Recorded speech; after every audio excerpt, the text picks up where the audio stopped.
Hello YouTube, what is going on guys? GZTV back with another video, and in this video we are going to be discussing The Walking Dead, and we're here with the mid-season premiere, episode 9, that's kind of like the aftermath of what happened in last episode, which last episode left a lot to be desired, but this episode was okay. So we're going to get into the plot, the critical reception, and then we have a Kyrie Irving 2K gameplay. You guys know I love Kyrie, so we're going to have a gameplay there, and then we're going to talk about the new Gunna album, so that's cool.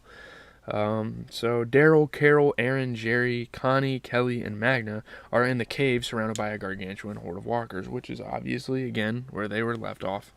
In the last episode, my dog keeps making fucking noises. I don't know why, but yeah.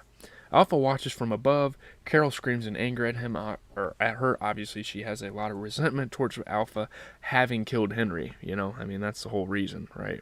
Makes sense. The group begins to move through the cave looking for an exit. They're finding like these stepping stones across the horde. Carol soon begins to suffer from claustrophobia, which is kind of random because I don't think we really knew about her before.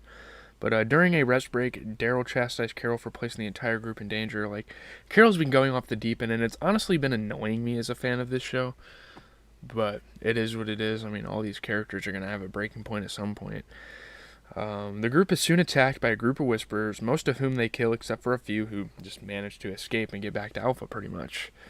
But yeah, I mean, they kill them with ease, like almost like they're walkers, which is kind of crazy, but whatever. At the Whisperers camp, Alpha informs Beta and Gamma that the enemy has been watching them and has crossed the border, suspecting that there's a traitor among them and that the survivors must have been sending spies. And, I mean, Negan, obviously Negan has a discussion because he's like a leader. He was a leader prior, like with the Saviors.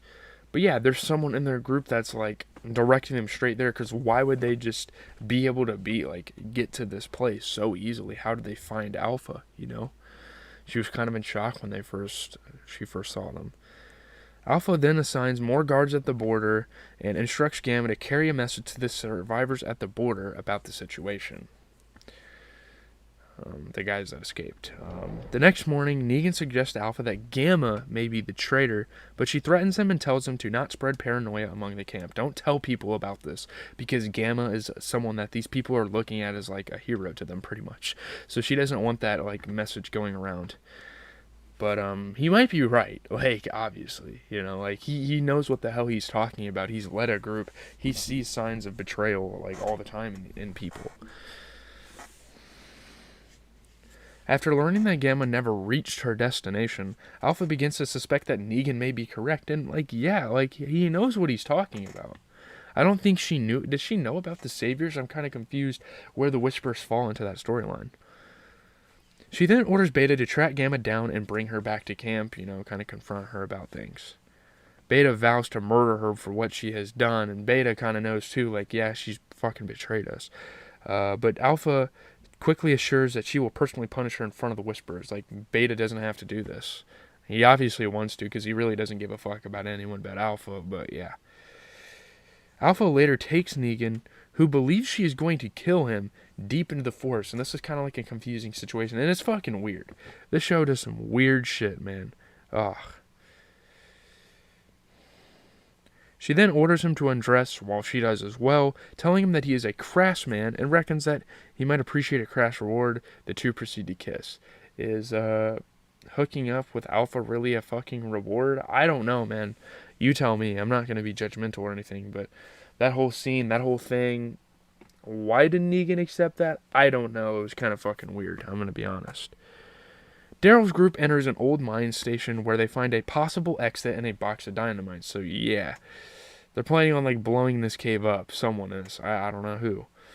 Carol goes back with a stick of dynamite intending to destroy the horde below, which would honestly not be a bad idea, but at the same time, you're kind of putting people at risk, and the dynamite goes off, and I mean, yeah, in the long term she does put the group at risk, and we'll talk about that soon.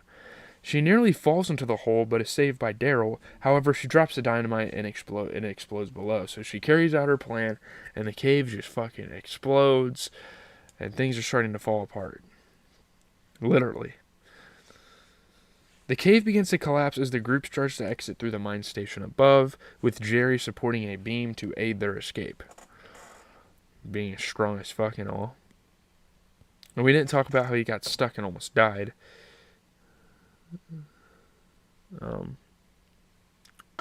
Kelly and Aaron escape, but are attacked by awaiting whisperers who they kill, like fucking easily too. Again, there's really no conflict here. I don't know why. Connie and Magna search for Daryl and Carol and help them escape. Those are very important people in their group. Connie and Magna stay behind to protect Jerry from incoming walkers, but Jerry is unable to support the beam any longer and escapes through the hole. Connie and Magna become trapped as the rest of the dynamite immediately explodes, causing the cave to implode. Now, we don't necessarily know what happened to them, but we can only assume that they died. Pretty much. I mean, the fucking dynamite just... like, the cave just fucking erupts. Daryl tries to remove the debris, but Aaron and the others convince them that it would be an impossible task. Carol blames herself for what has happened, and yeah, it is your fucking fault, because you can't fucking control yourself, and it really pissed me off when I was watching this, I'm not even gonna lie. Fuck you, Carol, honestly. Her character's becoming more and more annoying. I hate those, characters that are seeking sympathy and doing shit for attention. Daryl then orders everyone to go back to Alexandria and inform the others where the hoard is, while he searches for another entrance to the cave to possibly try to save people. Obviously, Norman Reedus and Melissa McBride as Carol and Daryl were great in this episode acting-wise. This was a pretty good episode, pretty good way to open up the mid-season. 7.15 out of 10, 95%, 19 reviews on Rotten Tomatoes. Squeeze returns viewers to the 10th season of The Walking Dead with a heart-stoppingly claustrophobic story that finds time to enrich the strong dynamic between Carol and Daryl. And their relationship only gets better as the seasons go. 3 out of 5 on Den of Geek. Obviously, people were grossed out and disturbed by the love scene between Negan, played by Jeffrey Dean Morgan, and Alpha, played by Samantha Morton. I think it really tracks with who Alpha is. She's very survival of the fittest, and nature's way is the right way. There's some hypocrisy in the things that she says sometimes, but I think that for the most part, she's a cult leader who's a true believer of her own world, and that's kind of a good way to explain why she did what she did. She's very one with nature. She doesn't care about people seeing her naked body. She's an enthusiast for nature. She's been a part of it for so long now. But yeah, leave a like, comment, subscribe. That's all I have to say. There's not really much to this episode. It's pretty concise, but I still kind of enjoyed it, and I'm kind of excited to see how season 10 kind of wraps up. This show's kind of picking back up momentum again. I'm watching Dexter right now. I actually have 43 minutes